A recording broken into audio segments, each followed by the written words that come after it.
ஓம் Namashivaya. YouTubers அன்பர்களுக்கு இனிய மாலை வணக்கம். 63 நாய்மார்களை பற்றி சிந்தித்துக் கொண்டிருக்கிறோம்.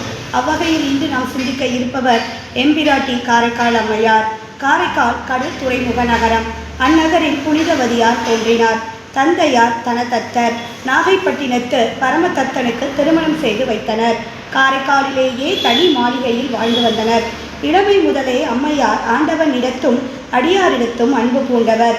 பரமதத்தனிடம் சிலர் ஒரு நாள் 2 மாங்கனிகளை தந்தனர். 2 மாங்கனிகளில் ஒன்றை அம்மையார் இல்லத்திற்கு வந்த அடியவருக்கு அளித்தார்.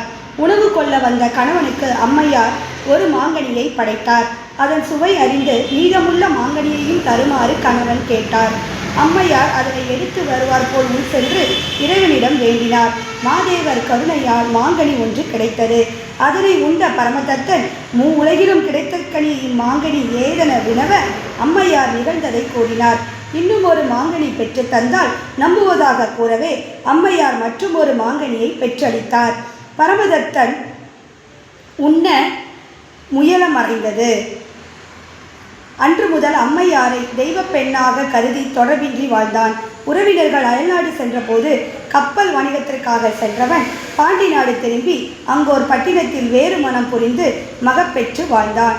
உறவினர் அம்மையாரை அங்கு அழைத்து செல்ல வீழ்ந்து வணங்கினான். அம்மையார் இறைவனிடம் பேய் வடிவு வேண்டி பெற்றார். கைலை மலையை தலையால் நடந்தே சென்றார். அம்மையே என அண்ணல் அன்பு மொழி பகர்ந்தார்.